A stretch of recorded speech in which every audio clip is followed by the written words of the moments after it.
ವೀಕ್ಷಕರೇ, ವಿಶ್ವದ top ಬಿಲಿಯನಿಯರ್ಗಳಲ್ಲಿ ಒಬ್ಬರಾದಂತ bill Gates ಬಹಳ ಇತ್ತೀಚೆಗೆ ಭಾರತಕ್ಕೆ ಬಂದಿದ್ರು. ಇಂಥ ವ್ಯಕ್ತಿ ಭಾರತಕ್ಕೆ ವಿಸಿಟ್ ಮಾಡೋದು ಅಂದ್ರೆ ಅದು ನಿಜಕ್ಕೂ ದೊಡ್ಡ ಸುದ್ದಿನೇ. ಇವರು ಇಲ್ಲಿಗೆ ಬಂದ್ರೆ ಇವರ ಊಟ, ಉಪಚಾರ ಹಾಗೂ ಆತಿಥ್ಯಕ್ಕೆ ಸಾಕಷ್ಟು ವೈಭವದ 7 ಸ್ಟಾರ್ ಹೋಟೆಲ್ಗಳು ಇವೆ. ಆದ್ರೆ ಸರಳತೆಯ ಮೈವೆತ್ತಂತಿರುವಂತ ಬಿಲ್ ಗೇಟ್ಸ್ ಯಾವುದೇ ಆಡಂಬರದ ಸತ್ಕಾರವನ್ನ ಬಯಸುವಂತ ವ್ಯಕ್ತಿಯಲ್ಲ. ಅವರು ಗಲ್ಲಿಯೊಂದರ ಟೀ ಅಂಗಡಿಗೆ ಬಂದು ಎಲ್ಲರ ತರಹ 10 ರೂಪಾಯಿಯನ್ನ ಕೊಟ್ಟು ಚಹಾವನ್ನ ಸೇವಿಸಿ ಅಚ್ಚರಿಗೆ ಈಡ್ ಮಾಡಿದ್ರು. ಹೌದು, ಇದೇ 2024 ಫೆಬ್ರವರಿ 28ರಂದು ಬಿಲ್ ಗೇಟ್ಸ್ ನಾಗ್ಪುರದ ಬಳಿ ಡಾಲಿ ಎಂಬ ರಸ್ತೆ ಬದಿಯ ಚಾಯ್ ವಾಲನ ಅಂಗಡಿಗೆ ಬಂದು ಸರಳವಾಗಿ ಟೀಯನ್ನ ಸೇವಿಸಿದ್ರು. ಈ ಒಂದು ಸುದ್ದಿ ತಕ್ಷಣ ಎಲ್ಲಾ ಕಡೆ ವೈರಲ್ ಆಗಿತ್ತು. ಈ ಒಂದು ವಿಷಯವನ್ನ ಕೆಲ ತಿಂಗಳ ಹಿಂದೆ ನೀವೆಲ್ಲರೂ ಕೂಡ ನೋಡಿರ್ತೀರಾ ಹಾಗೂ ಕೇಳಿರ್ತೀರಾ. ಅಷ್ಟಕ್ಕೂ ಈ ಬಿಲ್ ಗೇಟ್ಸ್ ಟೀ ಸರ್ವ್ ಮಾಡಿದಂತ ಆ ಡಾಲಿ ಚಾಯ್ ವಾಲಾ ಯಾರು? ಅವರು ಬಂದು ಹೋದ ನಂತರ ಈ ಡಾಲಿಯ ಲೈಫ್ ಸ್ಟೈಲ್ ಬದಲಾಗಿದ್ದು ಹೇಗೆ? ನಿಜಕ್ಕೂ ಈತ ಯಾರು? ವೀಕ್ಷಕರೇ, ಬಿಲ್ ಗೇಟ್ಸ್ ಅಲ್ಲಿ ನಿಂತು ಒನ್ ಚಾಯ್ ಪ್ಲೀಸ್ ಅಂತ ಹೇಳಿದಂತ ಆ ಒಂದು ವಿಡಿಯೋ ಅಂತರ್ಜಾಲದಲ್ಲಿ ಸಂಚಲನ ಎಬ್ಬಿಸಿದ ತಕ್ಷಣನೇ ಎಲ್ಲಾ ಕಡೆ ಈ ಚಾಯ್ ವಾಲಾ ಡಾಲಿ ಯಾರು ಅಂತ ಗೂಗಲ್ ನಲ್ಲಿ ಎಲ್ಲರೂ ಕೂಡ ಸರ್ಚ್ ಮಾಡೋದಕ್ಕೆ ಶುರು ಮಾಡಿದ್ರು. ಬಿಲ್ ಗೇಟ್ಸ್ ಎಲ್ಲರನ್ನೂ ಕೂಡ ಬಿಟ್ಟು ಈ ಸಾಧಾರಣ ಚಾಯ್ ವಾಲನ ಅಂಗಡಿಗೆ ಬರೋದಕ್ಕೆ ಕಾರಣ ಏನು ಅಂತ ತಿಳಿಯುವಂತ ಕುತೂಹಲ ಎಲ್ರಿಗೂ ಇತ್ತು. ಈ ಬಿಲ್ ಗೇಟ್ಸ್ ಇಲ್ಲಿಗೆ ಬರುವಂತ ಮೊದಲು ಕೂಡ ಕೆಲವರಿಗೆ ಆತನ ಬಗ್ಗೆ ಗೊತ್ತಿತ್ತು. ಈ ಚಾಯ್ ವಾಲಾ ಡಾಲಿ ಮಹಾರಾಷ್ಟ್ರದ ನಾಗ್ಪುರದ ನಿವಾಸಿ. ಬಹಳ ವರ್ಷಗಳಿಂದ ಇಲ್ಲಿಯೇ ಚಹಾ ಮಾರ್ತಾ ಜೀವನವನ್ನ ನಡೆಸ್ತಿದ್ದಂತ ವ್ಯಕ್ತಿ. ಇವನ ಅಸಲಿ ಹೆಸರು ಸುನಿಲ್ ಪಟೇಲ್. ಈತನ ಗೆಳತಿ ಈತನ್ಗೆ ಡಾಲಿ ಅಂತ ಹೆಸರು ಕೊಟ್ಟಿದ್ಲು.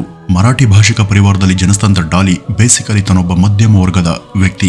ಇವನ ಪೋಷಕರು ಕೂಡ ಈ ಮೊದಲು ಚಹಾದ ಜೊತೆ ಬಜ್ಜಿ ಬೋಂಡ ಅಂತಹ ತಿಂಡಿಗಳನ್ನ ಕರಿದು ಮಾರಾಟ ಮಾಡ್ತಿದ್ರು.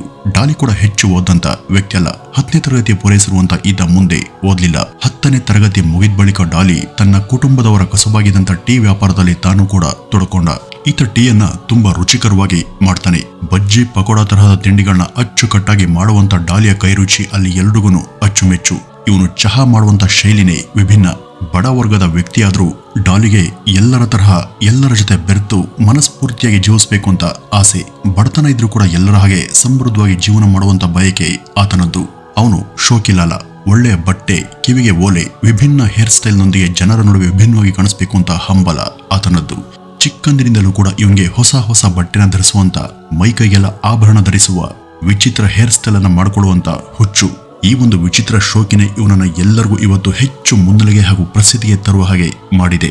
ಯಾವಾಗ ತನ್ನ ಟೀ ಅಂಗಡಿ ಹೆಚ್ಚು ಫೇಮಸ್ ಆಯ್ತು ಹಾಗೂ ಅಲ್ಲಿ ಜನ ಹೆಚ್ಚಿನ ಸಂಖ್ಯೆಯಲ್ಲಿ ಜಮಾಯಿಸೋದಕ್ಕೆ ಶುರುವಾದ್ರು, ಆಗ ಡಾಲಿ ಬಜ್ಜಿ, ಬೋಂಡ ಮುಂತಾದ ತಿಂಡಿಗಳನ್ನ ತಯಾರಿಸೋದನ್ನ ನಿಲ್ಲಿಸಿ ಚಹಾ ಮಾತ್ರ ತಯಾರಿಸೋದಕ್ಕೆ ಶುರು ಮಾಡ್ದ.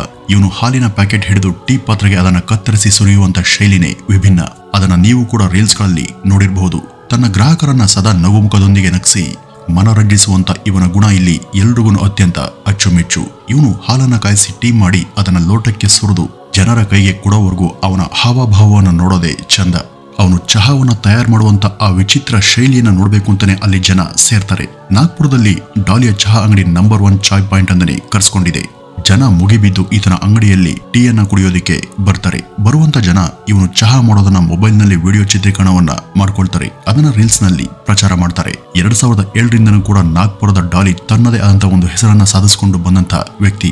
ಇವನ ತಮಾಷೆ ಸ್ವಭಾವ, ಹಾಸ್ಯ ಪ್ರವೃತ್ತಿ, ಹಾವಭಾವ ಇವೆಲ್ಲ ಜನರಿಗೆ ಹೆಚ್ಚು ಇಷ್ಟ.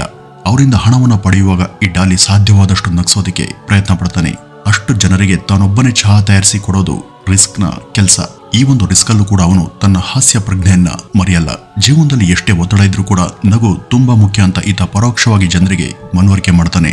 ಸಂದರ್ಶನವೊಂದರಲ್ಲಿ ಡಾಲಿ ತಾನು ಸೌತ್ ಇಂಡಿಯನ್ ಸಿನಿಮಾಗಳನ್ನ ಹೆಚ್ಚು ವೀಕ್ಷಿಸ್ತೀನಿ ಹಾಗೂ ತನಗೆ ದಕ್ಷಿಣದ ನಟರ ಹಾವ ಭಾವ, ಮ್ಯಾನರಿಸಂ ಹಾಗೂ ಅವರ ಸ್ಟೈಲ್ ಬಹಳ ಇಷ್ಟ ಅಂತ ಹೇಳ್ಕೊಂಡಿದ್ದ. ತಾನು ಚಹಾ ಕೊಡುವಂತ ಶೈಲಿಯನ್ನ ಸ್ಟಾರ್ ನಟ ರಜನಿಕಾಂತ್ರ ಹಾವಭಾವ ನೋಡ್ಕೊಂಡೆ ರೂಢಿಸ್ಕೊಂಡೆ ಅಂತ ಈ ಡಾಲಿ ಒಂದ್ಸಾರಿ ಹೇಳಿದ್ದ. ಇವನ ಚಹಾದ ಅಂಗಡಿ ಹೆಸರು ಡಾಲಿ ಕಿ ಟಪ್ರಿ. ಈ ಟಪ್ರಿ ಅಂದ್ರೆ ಮರಾಠಿಯಲ್ಲಿ ಚಹಾದ ಅಂಗಡಿ ಅಂತ ಅರ್ಥ. ಇವನನ್ನ ಅಲ್ಲೆಲ್ಲ ಚಪ್ರಿ ಅಂತ ಕರೀತಾರೆ. ಚಪ್ರಿ ಅಂದ್ರೆ ಹೆಜ್ಜೆ ಹೆಜ್ಜೆಗೂ ಶೋಕಿ ಮಾಡುವಂತ ಅಪ್ರಬುದ್ಧ ವ್ಯಕ್ತಿ ಅಂತ ಅರ್ಥ. ಇವನನ್ನು ಕೂಡ ಕೆಲವೊಮ್ಮೆ ಒಣಶೋಕಿ ಮಾಡುವಂತ ಚಪ್ರಿ ಅಂತ ಹಲವಾರು ಬಾರಿ ಈತನನ್ನ ಟ್ರೋಲ್ ಮಾಡಿದ್ದಾರೆ. ಆದ್ರೆ ತನ್ನನ್ನ ಯಾರು ಎಷ್ಟೇ ಗೇಲಿ ಮಾಡಿದ್ರೂ ಕೂಡ ಬೇಸರಿಸಿಕೊಳ್ಳದಂತ ಡಾಲಿ ತಾನು ಇರೋದೇ ಹೀಗೆ ಸದಾ ನಗ್ತ ಜನರನ್ನ ನಗಿಸೋದೇ ನನ್ನ ಧ್ಯೇಯ ಅಂತ ತನ್ನ ಬದುಕನ್ನ ಕಟ್ಕೊಂಡಿರುವಂತ ವ್ಯಕ್ತಿ. ನಾಗ್ಪುರದ ಸುತ್ತಮುತ್ತ ಈತನ ಜನಪ್ರಿಯತೆ ಸಾಕಷ್ಟಿದೆ. ಇದ್ರ ಹೊರತಾಗಿಯೂ ಕೂಡ ಸೋಷಿಯಲ್ ಮೀಡಿಯಾಗಳಲ್ಲೂ ಕೂಡ ಈತನ ಹವ ಜೋರಾಗಿನೇ ಇದೆ. ಈತ ಕಳೆದ 2023 ಫೆಬ್ರವರಿಯಿಂದಲೂ ಇನ್ಸ್ಟಾಗ್ರಾಂನಲ್ಲಿ ಇದ್ದಾನೆ. ಈ ವರ್ಷ ಬಿಲ್ ಗೇಟ್ಸ್ ಈತನ ಅಂಗಡಿಗೆ ಬಂದು ಹೋದ ನಂತರ ಅಂತೂ ಈತನ ಫಾಲೋವರ್ಗಳ ಸಂಖ್ಯೆ ತೀವ್ರವಾಗಿ ಹೆಚ್ಚಾಯಿತು.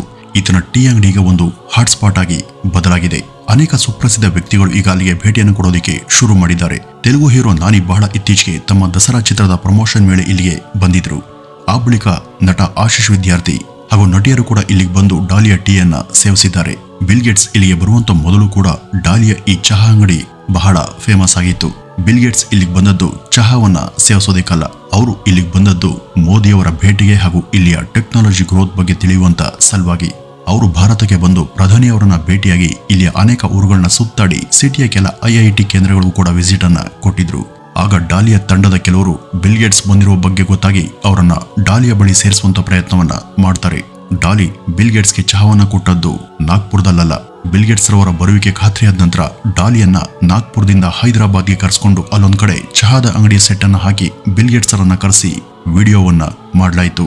ಇವತ್ತಿಗೂ ಕೂಡ ಅನೇಕರು ಬಿಲ್ ಗೇಟ್ಸ್ ಚಹಾವನ್ನ ಸೇವಿಸಿದ್ದು ನಾಗ್ಪುರದ ಡಾಲಿ ಅಂಗಡಿಯಲ್ಲಿ ಅಂತಾನೆ ಭಾವಿಸಿದ್ದಾರೆ. ಆದ್ರೆ ಅದು ತಪ್ಪು. ಅಸಲಿಗೆ ಬಿಲ್ ಗೇಟ್ಸ್ ನಾಗ್ಪುರದ ಅವನ ಅಂಗಡಿಗೆ ಬಂದೇ ಇಲ್ಲ. ಇದೆಲ್ಲ ಅತ್ಯಂತ ಗೌಪ್ಯವಾಗಿ ನಡೆದಿತ್ತು. ವಾಸ್ತವವಾಗಿ ಡಾಲಿಗೆ ಈ ಬಿಲ್ ಗೇಟ್ಸ್ ಯಾರು ಅಂತ ಗೊತ್ತಿರಲೇ ಇಲ್ಲ.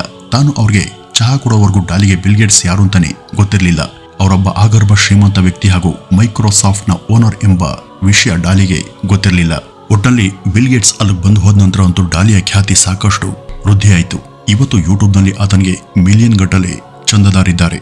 ಡಾಲಿ ಈಗ ದುಬೈ ತರಹದ ಐಷಾರಾಮಿ ಸಿಟಿಗಳಲ್ಲಿ ತಿರುಗ್ತಾ ವಿಡಿಯೋ ಮಾಡ್ತಿದ್ದಾನೆ. ಒಂದು ಪ್ರಮೋಷನ್ಗೆ ಲಕ್ಷಾಂತರ ರೂಪಾಯಿ ಚಾರ್ಜ್ ಮಾಡುವಂತ ಡಾಲಿ ಇವತ್ತು ಲಕ್ಷಾಧೀಶ್ವರ. ಇನ್ನು ಈ ಡಾಲಿ ಬಹಳ ಇತ್ತೀಚೆಗೆ ಒಂದು ರೋಲ್ಸ್ ರಾಯ್ಸ್ ಕಾರನ್ನು ಕೂಡ ಖರೀದಿ ಮಾಡಿದ್ದಾರೆ ಅಂತ ಸುದ್ದಿಯಾಗಿತ್ತು.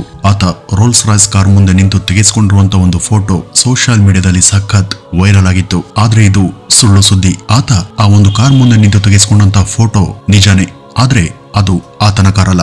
ಆತ ತಾನು ಮುಂದೆ ಒಂದಿನ ಇಂಥ ಒಂದು ಕಾರನ್ನ ಖರೀದಿ ಮಾಡ್ತೀನಿ ಅನ್ನುವಂಥ ಒಂದು ಪ್ರೇರಣೆಯಿಂದ ಆ ಒಂದು ಕಾರ್ನ ಮುಂದೆ ನಿಂತು ಫೋಟೋ ತೆಗೆಸಿಕೊಂಡಿದ್ದು. ಅದನ್ನ ಹಲವರು ಸೋಷಿಯಲ್ ಮೀಡಿಯಾದಲ್ಲಿ ಡಾಲಿನೇ ಸುಮಾರು 4-5 ಕೋಟಿ ರೂಪಾಯಿಯನ್ನ ಕೊಟ್ಟು ಈ ಒಂದು ಕಾರನ್ನ ಖರೀದಿ ಮಾಡಿದ್ದಾರೆ ಅಂತ ಸುಳ್ಳು ಸುದ್ದಿಯನ್ನ ಹಬ್ಬಿಸಿದ್ರು. ಬಿಲ್ ಗೇಟ್ಸ್ ರವರ ಹೊಸ ವಿಂಡೋಸ್ 12ಗೆ ಇನ್ಮೇಲೆ ಡಾಲಿಯೇ ಹೊಸ ಬ್ರಾಂಡ್ ಅಂಬಾಸಿಡರ್ ಎಂಬ ಸುದ್ದಿ ವೈರಲ್ ಆಗಿತ್ತು. ಆದ್ರೆ ಇದು ಸುಳ್ಳು ಸುದ್ದಿ. ಎಷ್ಟೋ ಜನ ಕಷ್ಟಪಟ್ಟು ದುಡಿಯುವಂತ IT ಉದ್ಯೋಗಿಗಳಿಗೆ ಬಿಲ್ ಗೇಟ್ಸ್ ರವರನ್ನ ಕನಿಷ್ಠ ದೂರದಿಂದ ನೋಡುವಂತ ಭಾಗ್ಯ ಕೂಡ ಸಿಗೋದಿಲ್ಲ. ಇವತ್ತು ಆತ ತನ್ನ ಸೋಷಿಯಲ್ ಮೀಡಿಯಾ ಖಾತೆಗಳಿಂದಾನೆ ತಿಂಗಳಿಗೆ ಲಕ್ಷಾಂತರ ರೂಪಾಯಿಯನ್ನ ಗಳಿಸ್ತಿದ್ದಾನೆ. ಒಟ್ನಲ್ಲಿ ಈ ಸೋಷಿಯಲ್ ಮೀಡಿಯಾ ಅನ್ನೋದು ಒಂದ್ ರೀತಿ ಮಾಯಾಲೋಕ.